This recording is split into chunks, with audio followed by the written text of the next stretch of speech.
अजिंक्य, कितना प्यार करते हो तुम मुझसे? प्यार? इतना प्यार कि तुम्हारे लिए अपनी जान दे भी सकता हूँ और किसी और की ले भी सकता हूँ। सच?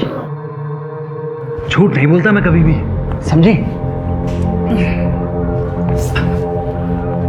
तो मुझसे शादी क्यों नहीं कर लेते?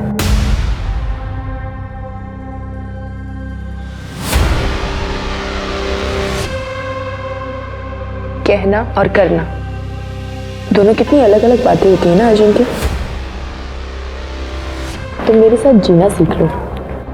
जान लेना जान देना दूर की बात है।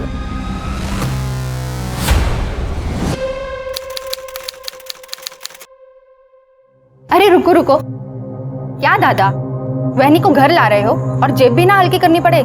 ये तो नहीं चलेगा। अरे बिना टोल टैक्स तो गवर्नमेंट भी जिले में घुसने नहीं देती। यहाँ तो आप वहनी को घर ला रहे हो। चलो मेरा टोल टैक्स दो। ये ले तेरा टैक्स, पूरे 50,000। चल अब जाने दे। बस 50,000? इतने में तो अच्छा सा ढंग का फोन भी नहीं आएगा। चलो इसे डबल कर दो। तुझे समझ नहीं आता क्या कहा मैंने? जितना दिया है उतना रख ले। अरे चिढ़ तो उसका चला पीछे, उसके इकलौते भाई की शादी है। रुक बहू, ये ले, ये अपने ननंद को दे दे। आखिर गृहस्थी में इसके साथ तेरा भी बराबर का हक है।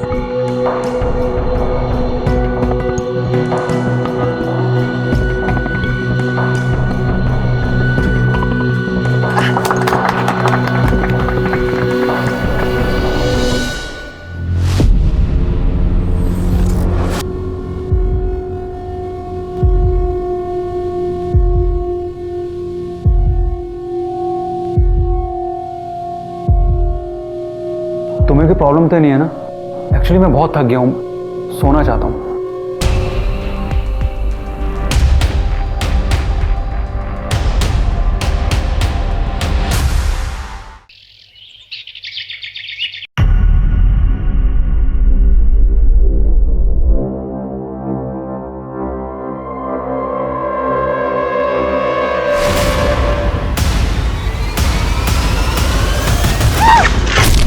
अरे मैडम ठीक हो आप? मैडम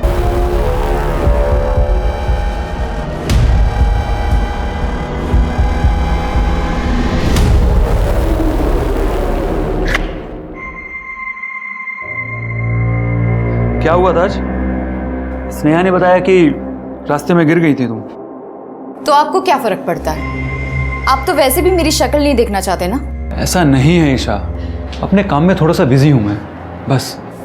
तो मैंने कब कहा कि आप अपना काम छोड़ दीजिए? अगर आप तो शादी के बाद से ही मुझे इग्नोर कर रहे हो।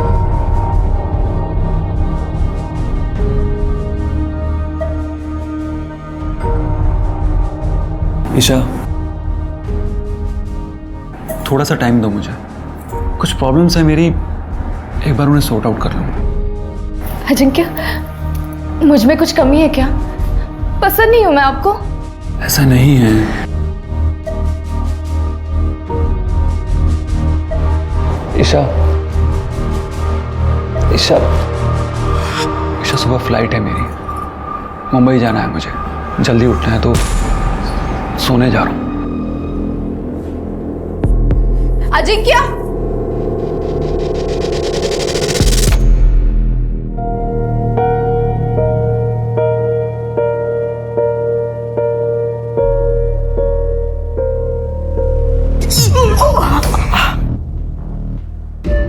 देख नहीं कर सकती? अब कर रही है तू? सकाळी का नाही केलंस? मैम वो सर के लिए नाश्ता बना रही थी तो देर हो गई। जा चहा घेऊन ये। काय झालं आई? सुबह सुबह शुरू हो गई? अभी तो पूरा दिन है लोगों को कोसने के लिए। चुप। अरे क्या बात है वहीनी?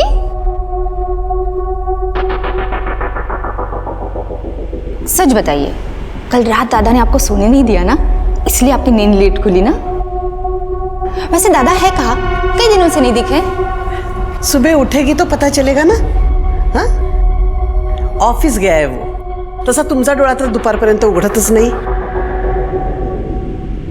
तो आई मुझे भी ऑफिस जाने देना, मैं तो दादा से जल्दी भी उठूंगी। हाँ, पर तुम्हारे खानदान में लड़कियां काम कहाँ करती है बाहर जाके? जो मेरा खानदान है ना, वही तुम्हारा खानदान है। अपने ससुराल जाके कर जो करना है। बिल्कुल सही कहा बहन जी आपने। बेटियों का असली घर तो उनके पति का घर ही होता है। अरे भाई साहब, इसकी क्या जरूरत थी? जरूरत थी, पहली बार जो बेटी के घर आ रहा हूं। वैसे हमारे दामाद जी कहाँ हैं? ऑफिस गया है वो। तुम्ही बसा ना, बस। हाँ, नमस्ते। हेलो, क्या ना वापस? बड़ा कशी आहेस तो? सब कुछ ठीक तो है ना? कहीं प्रॉब्लम नहीं है ना? एकदम ठीक हूँ पापा। वो रात को नींद पूरी नहीं हुई ना, इसीलिए।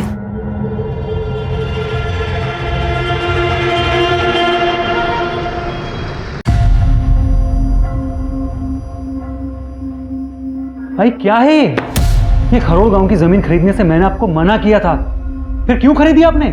अमित ने अपने सोर्सेज से कंफर्म कर लिया है, वहां गवर्नमेंट का बहुत बड़ा पावर प्लांट लगने वाला है, जमीनों के दाम बढ़ने वाले हैं। ये अमित, इसकी बात पर आपको मुझसे ज्यादा भरोसा है। इसको तो मैं भी छोड़।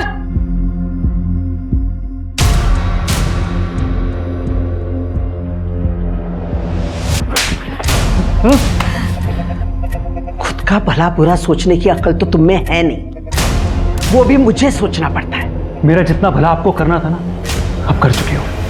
अब कम से कम मुझे अपने मन की कर लेने दो। करो, किसने रोका है? अरे आपने रोका है और किसने रोका है मुझे? क्या? देखो बेटा, ये प्रॉपर्टी, ये घर, ये सब तुम्हारा ही तो है, लेकिन पहले खुद को साबित कर। खुद को साबित करते करते ना मैं थक गया हूं, लेकिन अब भी आपको मुझसे ज्यादा अगर दूसरों पर भरोसा है ना, जस्ट लीव इट। हट।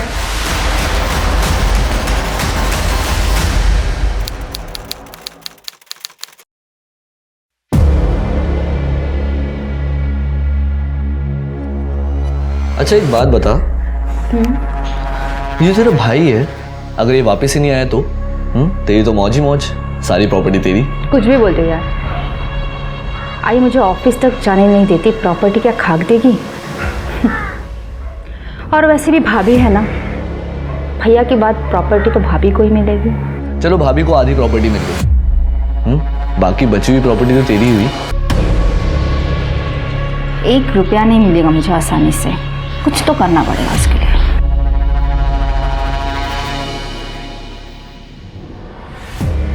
सही कह रहा था तू। अगर लड़की का भाई वापस ही नहीं आया तो प्रॉपर्टी तो उसी की होगी। मामा मैं मजाक कर रहा था। लेकिन सच कह रहा था। लेकिन एक बात गलत बोली, प्रॉपर्टी अगर लेनी है तो पूरी ले, आधा हिस्सा भाभी को भी क्यों देना?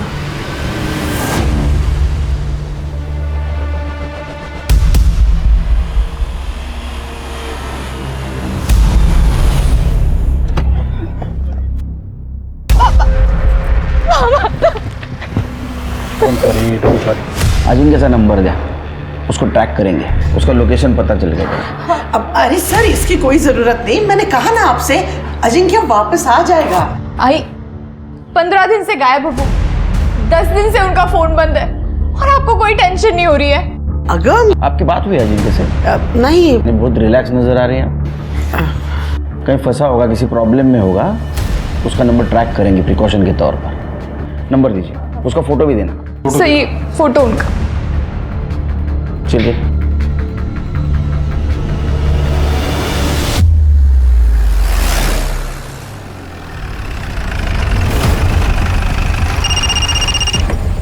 हेलो, हाँ सर हम लोग पिंपरी में हैं। यहाँ अजिंक्य का एक बंगलो है सर, और उसके फ़ोन की लास्ट लोकेशन भी यहीं की दिखा रही है। मैं देखता हूँ अभी। Okay sir.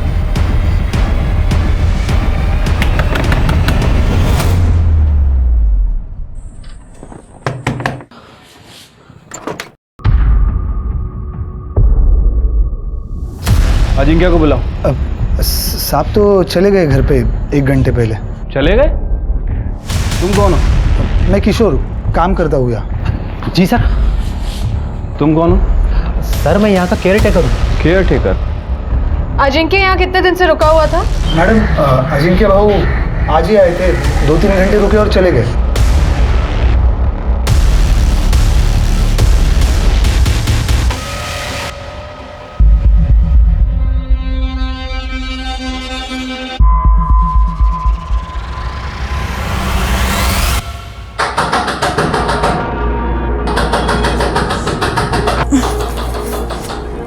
अजिंक्य कहाँ चले गए थे आप? मैं कितना डर गई थी।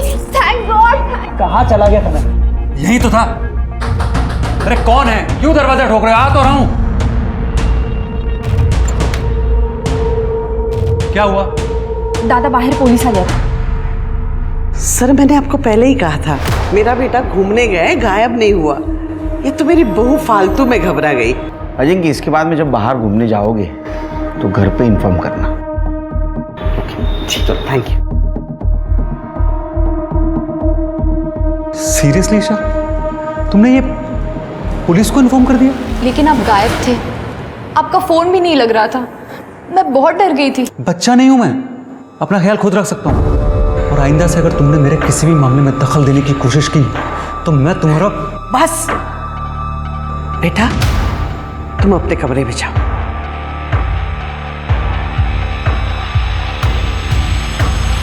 इसके ऊपर गुस्सा निकालने से अच्छा है तुम इसे खुश रखने की कोशिश करो। आज तो मैंने तुम्हें फोन कर दिया, लेकिन तुमसे परेशान होकर अगर इसने अपने बाप को फोन कर दिया और कुछ कह दिया तो तुम बड़े प्रॉब्लम में फंस सकते हो।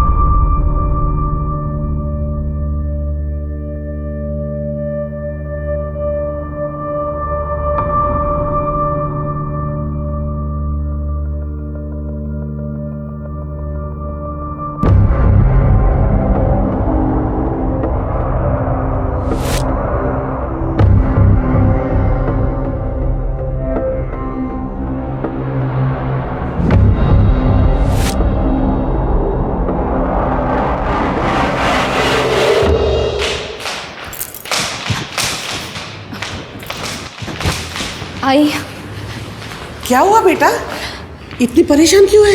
आई वो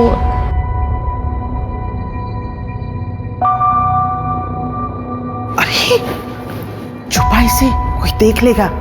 आई मैं बहुत गहरी नींद में थी। अजिंक्य आए थे क्या? ऐसी कैसी नींद है तुम्हारी कि पता ही नहीं चला? अगर अजिंक्य नहीं आता तो ये कौन करता? वेड़ी कुटली।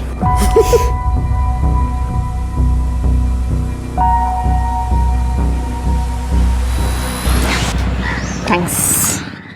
तेरे भाई का भी बढ़िया है, अपनी मर्जी से आता है, अपनी मर्जी से जाता है। पता नहीं तेरी भाभी कैसे झेल रही है उसे। इसमें झेलने की क्या बात है? घर में किसी चीज की कमी थोड़ी ना है। एग्जैक्टली, घर में किसी चीज की कमी थोड़ी ना है। करोड़ों की प्रॉपर्टी अलग से। अगर ये सब नहीं होता ना तो कब का छोड़ के भाग गई होती तेरी भाभी तेरे भाई को। ऐसा कुछ नहीं है, वही बहुत खुश है दादा के साथ। ये खुशी ना सिर्फ दिखावा है, चाहे तो देख लेना।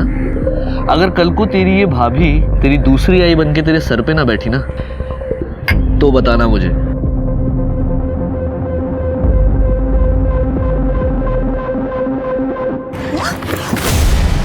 प्लीज मेरी बेटी को बचा लो, सिर्फ तुम ही मेरी बेटी को बचा सकती हो। कौन है आप और कौन है आपकी बेटी? हाँ, मुझे सब पता है कि तुझे पता है कि तेरा पति मेरे बेटी के साथ क्या कर रहा है। हाँ, चुप। तुम उस राक्षस का साथ दे रही हो। तुम सब लोग एक जैसे ही हो। अरे मैडम छोड़िए, हटिए। आप पागल हो गई है क्या? पहले ये तो बता मामला क्या है, कौन है तेरी बेटी? हटिए, पीछे हटिए। आइए मैडम, मैडम आइए, आप आइए, खड़े बैठिए, हटिए यहाँ से।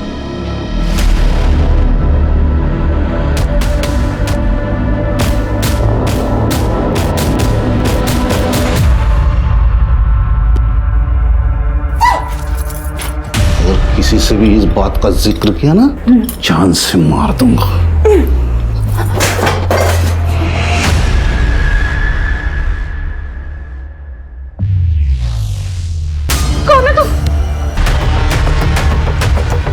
मर्डर लगभग कल शाम के आसपास हुआ है। ये अपने पास आई थी ना पति की मिसिंग कंप्लेंट लिखवाने? हाँ सर, अजिंक्य वाडेकर।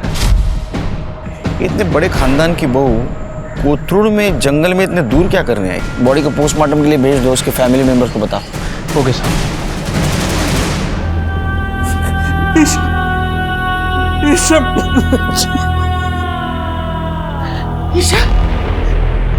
ईशा बाला, बहुरानी क्या हुआ? क्या करने आई हो? पहले तो मेरी बच्ची को मार दिया, अब झूठे आंसू बहाती हो। भाई साहब क्या बोल? बात तेरी तो मैं सर, ईशा पिछले 5 दिन से मेरे घर पर ही थी, क्योंकि अजिंक्य फिर से कहीं चला गया है 10 दिन पहले। फिर से? सर मैंने आपको पहले ही बताया था कि अजिंक्य ट्रैवल का शौकीन है, और इस बार तो वो बता के भी है, और ईशा इस बारे में जानती थी। ईशा कोथरूड क्यों गई थी? सर उसे किसी का फोन आया था कि अजिंक्य घर वापस आ गया करके। वो मगरपट्टा जाने के लिए निकली थी, लेकिन कोथरूड क्यों गई मुझे कुछ नहीं पता सर। अजिंक्य घर आया ही नहीं था तो ईशा को फोन करके क्यों कहेगा? सर मैंने बहुत बड़ी गलती की है।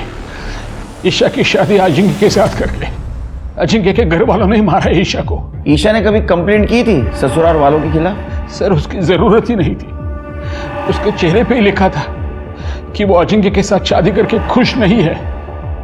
सर कोई कुछ भी कहे, मैं तो सामने देखती थी ना ईशा कितनी खुश थी मेरे बेटे के साथ। जयश्री जी, लास्ट टाइम जब अजिंक्य गायब हुआ था तो उसकी मिसिंग कंप्लेंट ईशा ने की थी, और इस बार जब वो गायब हुआ है तो ईशा का मर्डर हो गया। कहीं अजिंक्य के गायब होने में और ईशा के मर्डर में कोई कनेक्शन तो नहीं है? सर, ईशा को .09 बोर की पिस्टल से 3 फायर किए गए थे, और तीनों के तीनों फायर पॉइंट ब्लैंक की रेंज से किए हैं। एक गोली से भी मर सकती थी वो, 3 गोलियां मारने की क्या जरूरत थी? सर हो सकता है खुन्नस, या ये भी हो सकता है कि कातिल रिस्क ना लेना चाहता हो कि ईशा किसी भी हाल में जिंदा बचे। अच्छा, ईशा की सीडीआर रिपोर्ट में क्या मिला? कुछ खास नहीं सर, लेकिन हो सकता है कि ईशा को किसी ने इंटरनेट कॉल करके अजिंक्य के वापस आने के बारे में बताया हो, और जब वो अपने फादर के घर से मगरपट्टा के लिए निकली तो हो सकता है कि कातिल पहले से ही उसका वहां पे इंतजार कर रहा हो। ये जिसने भी किया है शिरके पूरे प्लानिंग के साथ किया है। जिसने भी ईशा को मारा है उसको ईशा के मरने से बहुत फायदा हुआ होगा। एक काम करो, दोनों फैमिलीज और रिलेटिव्स को चेक करो और देखो ईशा पे किसको खुन्नस थी, और ये भी चेक करो .09 बोर का पिस्टल किसके पास है। सर, ईशा की पोस्टमार्टम रिपोर्ट आ गई। ईशा की मौत दिन में 12 से 2 बजे के बीच में ही हुई थी। मौत का कारण गोलियां लगना ही है। ईशा की बॉडी पे कोई भी रेप या सेक्सुअल असॉल्ट के साइंस नहीं है। लेकिन सर सबसे इंपॉर्टेंट बात जो पोस्टमार्टम रिपोर्ट में सामने आई है वो ये है कि ईशा 2 महीने प्रेग्नेंट थी। इसका मतलब उन दरिंदों ने ईशा के साथ साथ उसके बच्चों को भी मार दिया? नहीं सर, ईशा ने अपने प्रेगनेंसी के बारे में मुझे कुछ नहीं बताया। वो क्यों छुपा रही थी? आप कुछ जानती हैं इस बारे में? नहीं, वहीनी ने मुझे कुछ नहीं बताया था। सर हमने खबरियों को कॉन्ट्रैक्ट किलर्स के पीछे छोड़ दिया है। उन्हें कुछ भी पता चलेगा तो वो हमें इन्फॉर्म करेंगे। और सर जहाँ तक बात है ईशा की फैमिली की, तो ईशा की फैमिली में किसी के पास भी .09 बोर की पिस्टल नहीं है। सर मुझे तो शुरू से ही दाल में कुछ काला लग रहा था। शिरके दाल में काला नहीं, पूरी दाल काली है। एक काम करो शिरके, ये ईशा का थरोली इन्वेस्टिगेशन करो। हो सकता है उसकी प्रेगनेंसी उसके मौत का कारण हो, और तुम उसका घर और ससुराल में जितने भी नौकर हैं उनसे बात करो, देखो कुछ बोलते हैं क्या। और वो पीएम डॉक्टर, उससे बोलना ईशा का और उसके होने वाले बच्चे का विसारा प्रिजर्व करके रखे। बहुत कॉम्प्लिकेटेड केस है, ये विसारा जरूर काम आएगा। ठीक है सर।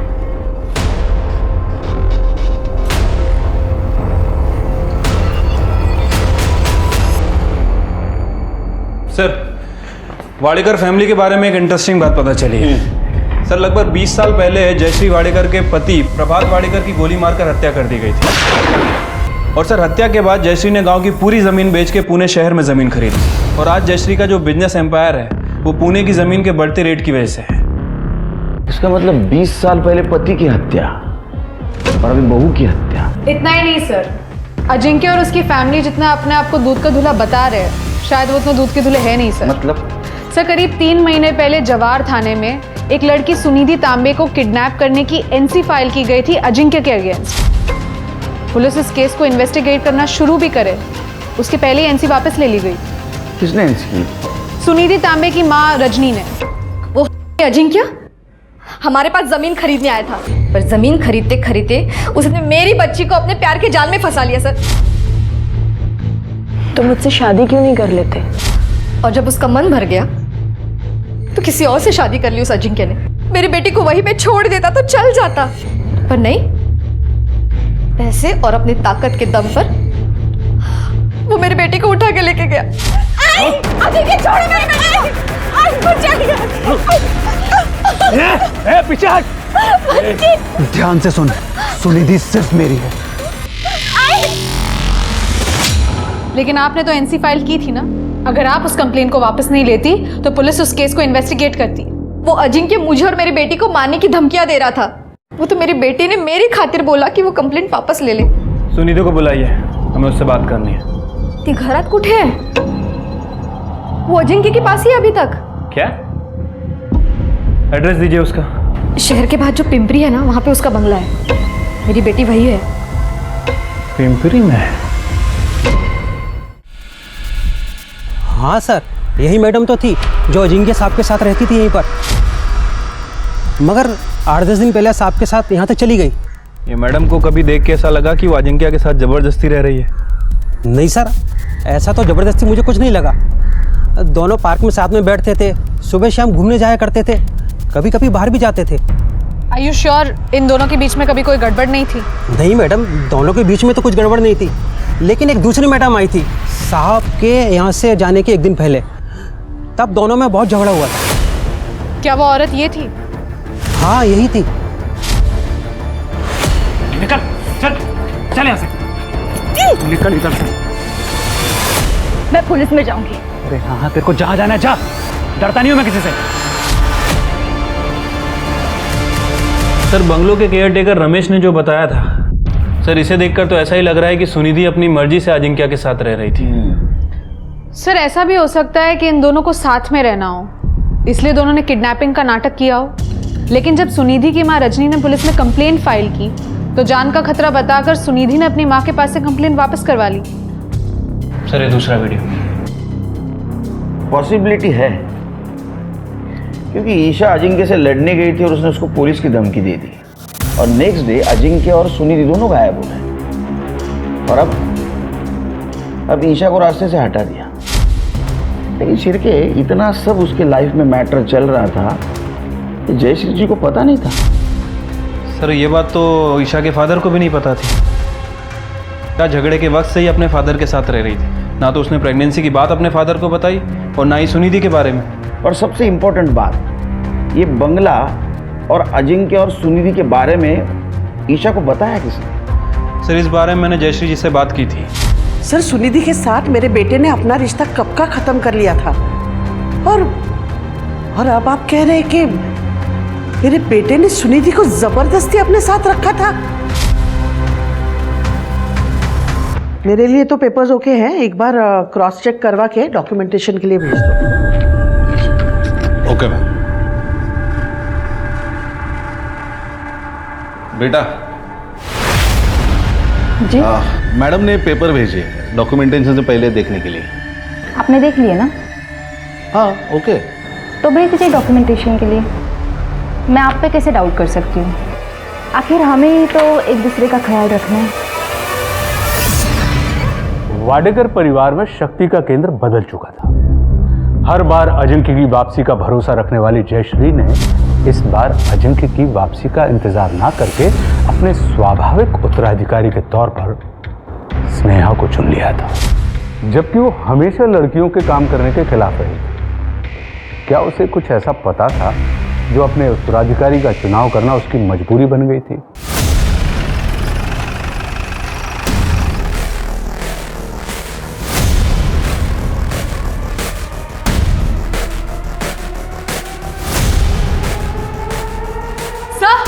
ये देखिए,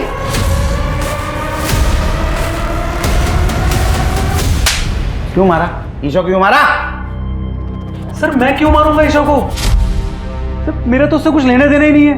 सर मैं सुनिधि से प्यार करता हूँ, उसके साथ रहना चाहता हूँ। अच्छा, तो सुनिधि के साथ तू रहना चाहता था, इसलिए सुनिधि को किडनैप कर लिया। सर करना पड़ा मुझे किडनैप। ईशा की वजह से सुनिधि को लगता था कि मैंने उसे धोखा दिया है सर। पर कुछ दिन हम लोग साथ में रहते तो सब कुछ नॉर्मल हो जाता हमारे बीच में। अजिंक्य बहुत सनकी था सर। अगर मैं उसके साथ कोऑपरेट नहीं करती तो वो मुझे और मेरी आई हम दोनों को जान से मार देता। मेरे पास कोई और ऑप्शन नहीं था उसकी बात मानने के सिवा। तू सुनिधि को इतना प्यार करता था तो ईशा के साथ शादी क्यों की? आई की वजह से सर। आई चाहती थी कि हमारी स्टेटस वाली बहू हमारे घर में है। उन्होंने मजबूर किया मुझे ईशा से शादी करने के लिए। सर मैंने तो उम्मीद ही छोड़ दी थी कि अजिंक्य मुझे कभी जाने भी देगा, लेकिन कुछ दिन पहले उसकी बीवी ईशा बंगलों पर आ गई थी।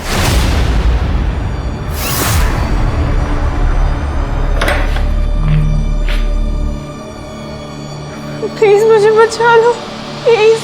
अजिंक्य मुझे जान से मारते, प्लीज। अजिंक्य मुझे मार डालेगा, प्लीज प्लीज जल्दी बोलो। क्या कर रही है? चल बाहर। अजिंक्य बाहर निकल यहाँ से। बाहर चल। प्लीज मुझे क्या कर रही है? अपने काम से काम रखा कर। मैं तेरे किसी मामले में नहीं पड़ता हूँ, तू भी मेरे मामले में मत पड़। अब ये सिर्फ तुम्हारा मामला नहीं है अजिंक्य, मेरा भी है। बीवी हूँ मैं तुम्हारी, तुम्हारे होने वाले बच्चे की माँ। दिमाग खराब है क्या तेरा? हाथ नहीं लगा मैंने तुझे आज तक। हाँ, और तू ये किसी और का बच्चा मेरे सर पे डाल रही है। निकल इधर से बाहर। बाहर चल यहाँ से, निकल। चल यहाँ से। मैं पुलिस में जाऊंगी और इस लड़की के बारे में सब कुछ बता दूंगी। अरे हाँ, तेरे को जहाँ जाना है जा, समझी? डरता नहीं हूँ मैं किसी से। तो क्या ईशा का बच्चा तेरा नहीं था? सर हमारे बीच में कभी कुछ हुआ ही नहीं है। तो झूठ मत बोला, डीएनए सब सच बोलेगा। सर आपको जो टेस्ट करवाना है करवा लीजिए, जब मैंने कुछ किया ही नहीं तो डरना किस बात का? अच्छा एक बात बता, ईशा को कैसे पता चला वो तेरे बंगले और सुनिधि के बारे में? सर मैं खुद नहीं जानता, मुझे नहीं पता है।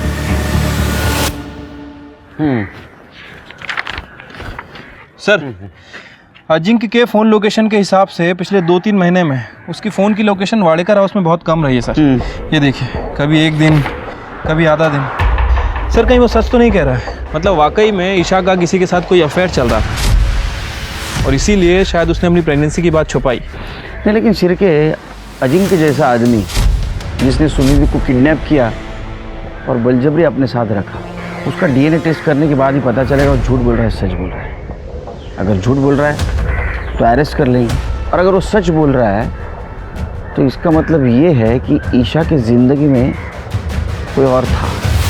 जब आपको मालूम है कि ईशा का संबंध किसी और आदमी के साथ था, तो मेरे बेटे को क्यों पकड़ के रखा है? उसे बेवजह जयश्री जी शायद अब ये भूल रही है कि आपके बेटे के खिलाफ किडनैपिंग और रेप के चार्जेस है। सर ऐसे चार्ज तो 50-60 हजार में वापस लिए जाते हैं, और ये काम है सुनिधि जैसे लड़कियों का, जो हम जैसे अमीर खानदान के लड़कों को फंसा के ये सब पैसा वसूल करती है। देखिए जयश्री जी, जी हाँ जी। आप कहाँ से आ रही है? ऑफिस से। सब दादा के नहीं रहने पर किसी को तो काम संभालना पड़ेगा ना। अब आई अकेले तो सब कुछ नहीं संभाल सकती। लेकिन आपके दादा भी जिंदा है और आपके वहिनी का मर्डर हुआ है। आप कहना क्या चाहते हैं सर? कहना नहीं, पूछना चाहता हूँ, आपके वहिनी के अफेयर के बारे में कुछ पता है आपको? नहीं, मुझे इसके बारे में कुछ नहीं पता। शिरके, मुझे डाउट आ रहा है इन लोगों पर, घुमा रहे हैं हमें। एक काम करो, ये ईशा के कांटेक्ट में जितने भी मर्द हैं सबका डीएनए टेस्ट करवाओ और शुरुआत इस घर के नौकरों से करो। ठीक है सर।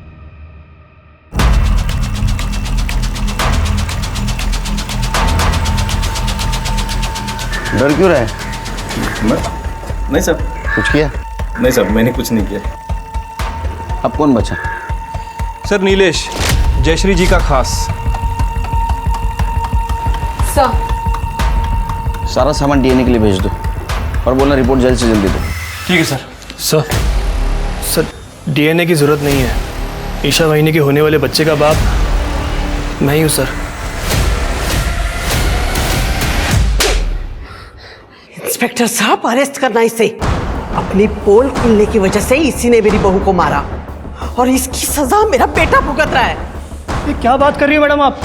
आपके कहने पर ही तो वहिनी के साथ सो रहा था मैं, ताकि वहिनी को ये लगे कि उसके साथ अजिंक्य सो रहा है। क्यों? शर्म नहीं आती? क्यों झूठ बोल रहा है? क्यों झूठ बोल रहा है? ये झूठ बोल रहा है इंस्पेक्टर साहब, ये झूठ बोल रहा है। सर मैं सही कह रहा हूँ। मैडम के कहने पर ही मैं अफीम लेके आता था, जिसे मैडम वहीनी के दूध में डालकर उसको बेहोश करती थी। दूध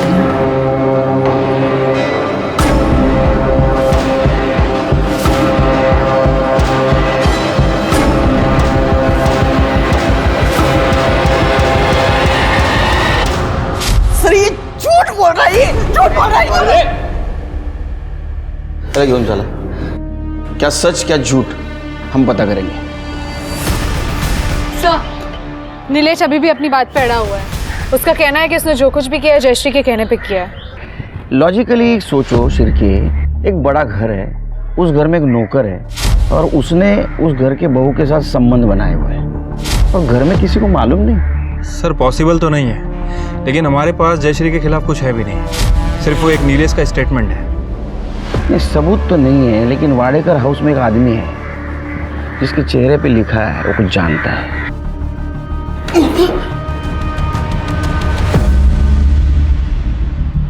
देखो, कुत्ता कितना भी वफादार क्यों न हो, वो पागल हो जाता है ना तो मालिक उसको गोली मार देता है। मेरा इन सब से कुछ लेना देना नहीं है साहब। ये तेरी शक्ल तो कुछ अलग बोल रही है रे, कुछ जानता है। देख अभी बता दे, टाइम है तेरे पास, वरना मेरा हाथ घूमना शुरू हो गया ना तो घड़ी का कांटा घूमना बंद हो जाता है। साहब वो बुढ़िया सुनिधि की अम्मा, उसने वहीनी के ऊपर हमला किया था। तुम सब लोग एक जैसे ही हो। अरे मैडम मैडम छोड़िए। पहले क्यों नहीं बताया रे? साहब अगर मैंने पहले बता दिया होता तो मुझे मैडम के बारे में भी बताना पड़ता।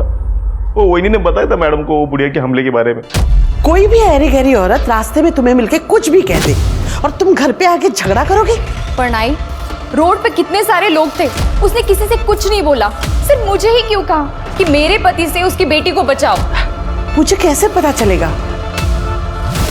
नहीं सर, ईशा ने मुझे उस औरत का फोटो नहीं दिखाया था, तो मैं कैसे पहचानती कि वो सुनिधि की माँ है? और दूसरी बात, अजिंक्य के बताए हुए धोखे में मैं थी कि उसका सुनिधि के साथ रिश्ता खत्म हुआ। फिर मैं कैसे गेस करती कि ये क्या मामला है? अगर अजिंक्य ने वाकई तुम्हारी बेटी की जिंदगी बर्बाद की थी तो इसमें ईशा की क्या गलती थी? उस ईशा के साथ शादी करने के बाद अजिंक्य ने मेरी बेटी को दूसरी औरत का दर्जा दिया था, जो मैं कभी भी बर्दाश्त नहीं कर सकती थी मैडम। इसीलिए मैंने ईशा को मारने की कोशिश की थी।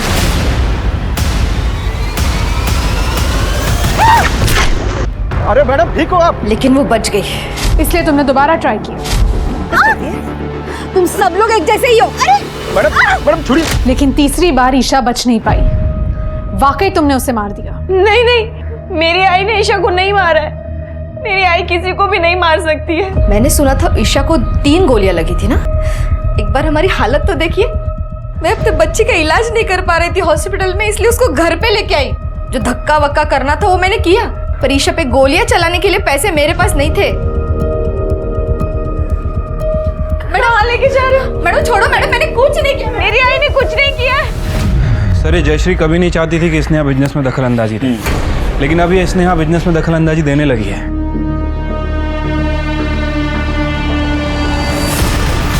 और एक और बात सर, स्नेहा का एक बॉयफ्रेंड है राजन, और राजन का मामा है प्रकाश। पिछले दिनों इन दोनों को अजिंक्य के पिंपरी वाले बंगले पे चक्कर लगाते हुए देखा गया है। केयरटेकर रमेश ने इन दोनों को पहचाना है सर। दोनों अंदर बैठे हैं। देख अब सच बोल, नहीं तो सच बोल, पट्टे से ऐसा मारूंगा ना जिंदगी भर याद रखेगा। सर स्नेहा के बोलने पे सर हम लोगों ने अजिंक्य का पीछा किया था सर, तभी उसके बंगले तक पहुंचे सर। स्नेहा जी, आपके दादा का पीछा आप आपके बॉयफ्रेंड से क्यों करवा रही थी? सर आई बहुत पुराने ख्यालात की है। लड़की होने की वजह से ना मुझे बिजनेस में हिस्सा मिलता और ना ही प्रॉपर्टी में, पर मुझे इससे कोई प्रॉब्लम नहीं थी। पर मेरे बॉयफ्रेंड राजन ने ये सारी बातें मेरे दिमाग में भर दी। ये तेरा भाई है, अगर ये वापस ही नहीं आया तो तेरी तो मौज ही मौज, सारी प्रॉपर्टी तेरी। दादा की हरकतें ऐसी थी कि आयु से बिजनेस हैंडओवर नहीं कर रही थी, तो मैंने सोचा दादा की जगह मैं ले सकती हूँ। हाँ, एक तो तुम्हारी आई की घटिया सोच थी, और तुम्हारी बहनी तुम्हारे रास्ते का कांटा थी, तो दोनों को खत्म करना था तुम्हें, इसलिए सब कुछ किया तुमने। आई भले ही बिजनेस दादा को नहीं देती, मगर उनकी बीवी ईशा, अगर इस घर की बहू होने के नाते अगर उसने प्रॉपर्टी में हिस्सा मांगता तो कुछ नहीं कर पाते। और दूसरा, मुझे बिजनेस ज्वाइन करना था, पर इसके लिए आई को मनाना बहुत मुश्किल था। पर मेरी किस्मत अच्छी थी कि ये दोनों प्रॉब्लम का सलूशन खुद चलकर मेरे पास आया।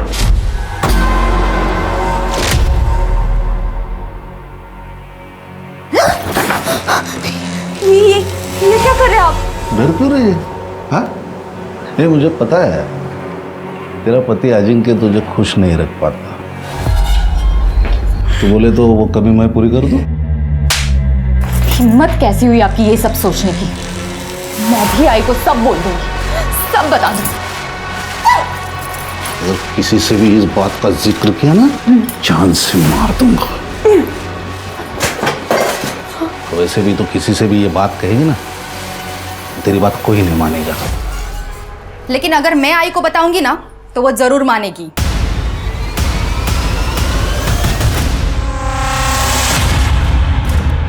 तो ये है तुम्हारा सॉल्यूशन?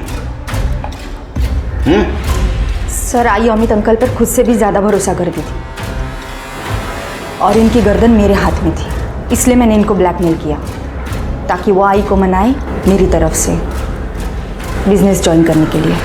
तूने ईशा को इसलिए मरवाया ताकि तेरे करतूतों के बारे में जयश्री को पता ना चले, और तूने इसको इसलिए हेल्प की ताकि सारी प्रॉपर्टी तेरे नाम पे हो जाए। नहीं सर, मैं ब्लैकमेल कर सकती हूँ लेकिन किसी का खून नहीं। मैंने वही को रास्ते से हटाने के लिए उनके साथ माइंड गेम खेला था। इतनी अच्छी जिंदगी है आपकी, क्यों बर्बाद कर रही हो उसे? छोड़ दो ना दादा को। वेडिया है इसका तू, शादी हो चुकी है मेरी, जिसकी कोई वैल्यू ही नहीं है उनको। मैंने वहीनी को दादा और सुनिधि के बारे में सब कुछ बताया था, पर उन्होंने मुझसे सबूत मांगे अपनी बात साबित करने के लिए। इसलिए मैंने राजन से कहकर दादा का पीछा करवाया और सुनिधि का एड्रेस निकाला और भाभी को दे दिया।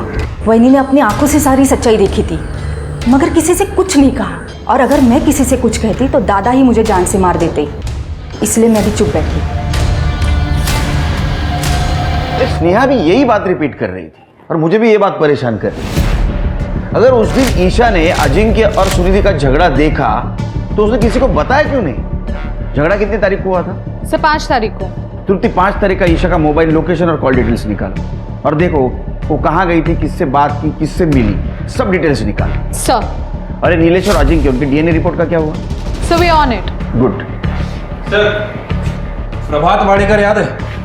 हाँ, जयश्री का पति। सर, ये उसी की केस फाइल है।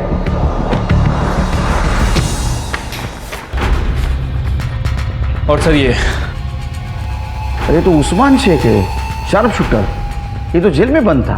हाँ सर, ये 2 महीने पहले ही जेल से बाहर आया है। और सर, इसका प्रकाश वाडेकर के मर्डर में बहुत ही तगड़ा लिंक है सर। प्रभात वाडेकर की मौत .09 बोर की पिस्टल से हुई थी और ये ऊपर पुलिस केस भी हुआ था, कोर्ट में पेशी भी हुई, लेकिन इसके खिलाफ कोई सबूत नहीं मिला, इसलिए इसे रिहा कर दिया गया। ईशा का मर्डर हुआ उस दिन इसके फोन की लोकेशन 12 बजे से 1 बजे के बीच कोथरूड की है। शिर के गुड वर्क, कम से कम एक सिरा तो मिला। इस सिरे को पकड़ के हम किनारे तक पहुंचते हैं।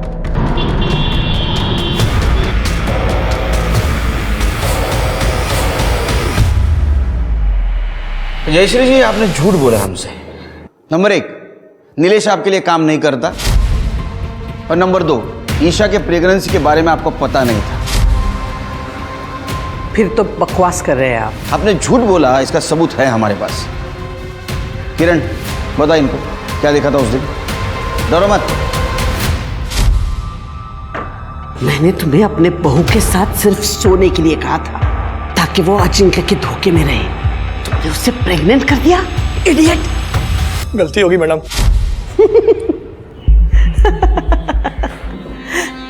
इस किरण के कहने पे आप मुझे अरेस्ट करोगे, जयश्री वाडेकर को? पिछले 15-20 साल से ये यही पड़ी है। इसके मुंह पे अगर मैं 5-50 हजार रुपया मार दूं ना तो पलट जाएगी ये। फिर क्या करोगे आप? फिर हम आपके पति प्रभात वाडेकर का केस ओपन करेंगे, जिसको 20 साल पहले आपने सुपारी देकर मरवाया था। उस्मान शेख के हाथों से और अब ईशा को मरवाया है उसी के हाथों से। इतना काफी है ना क्लाइमैक्स पुलिस स्टेशन में। ये रहा उस्मान, पहचाना ना इसको? और ये रही उस्मान की गन जिससे तूने ईशा और प्रभात वाडेकर को मरवाया था। और ये रही कैश जो तूने उस्मान को सुपारी के तौर पे दी थी। इसका कन्फेशन और स्टेटमेंट भी हमारे पास। अरे मेन प्रूफ तो बताना भूल ही गया। आप दोनों का मोबाइल जिसमें उस्मान ने फोटो भेजी थी ईशा की मर्डर के बाद कंफर्मेशन के तौर पे। तुम दोनों तो डिलीट कर दी थी, लेकिन हमारी फॉरेंसिक टीम बहुत होशियार है, उन्होंने रिकवर कर ली। अब बताओ, चुप रहने से कोई फायदा नहीं। सच क्या है बताओ। नीलेश के जरिए ईशा को बेवकूफ बनाने का मेरा प्लान एकदम परफेक्ट था, लेकिन उस गधे ने ईशा को प्रेग्नेंट कर दिया। और जब मेरे बेटे अजिंक्य ने ईशा को सच्चाई बताई तो ईशा सीधा मेरे पास आई। बेटा अजिंक्य अभी गुस्से में है, इसलिए ऐसे बोल दिया होगा। मैं बात करती हूँ उससे, सब ठीक हो जाएगा। बात कीजिए आप अपने बेटे से। अगर अजिंक्य ने इस बच्चे को नहीं अपनाया तो आई, मैं पुलिस में जाऊंगी। अगर ईशा पुलिस के पास चली जाती तो मेरा बेटा अजिंक्य किडनैपिंग के केस में फंस जाता। और अगर मैं अजिंक्य को मना भी लेती ईशा के साथ रहने के लिए, तो भी जयश्री वाडेकर का वारिस एक नौकर का बच्चा कैसे हो सकता था? तुम्हारे पास तो इतना पैसा है, दूसरा कोई रास्ता ढूंढती, मरवाने की क्या जरूरत थी? अगर मैं ईशा को बच्चा गिरवाने कहती तो उसे डाउट हो जाता और मेरे बिछाए हुए जाल में मैं खुद फंस जाती। वैसे भी मेरा बेटा अजिंक्य सुनिधि के साथ खुश रहता था, तो ईशा का और उसके बच्चे का मेरे घर में क्या काम था? इसलिए मैंने उस्मान को याद किया। कौन है तुम? अजिंक्य में नहीं है, तुम्हारे परवरिश में। तो ऐसा निकलेगा ही। चार्जशीट बनाओ। औरत को मर्द से कम समझना, पुरुष है तो उसकी हर गलती को छुपाना और औरत को बार बार उसकी सही हद याद दिलाना, ये पितृसत्ता है जो जयश्री में कूट कूट कर भरी हुई थी। अजिंक्य उसके घर का चिराग था, जबकि स्नेहा पराये घर की अमानत। परिवार के नाम और प्रतिष्ठा के लिए जयश्री ने अजिंक्य को ईशा से शादी करने के लिए मजबूर जरूर किया, मगर अजिंक्य खुश रहे इसलिए उसने उसे घर से बाहर कुछ भी करने की खुली छूट दे दी थी।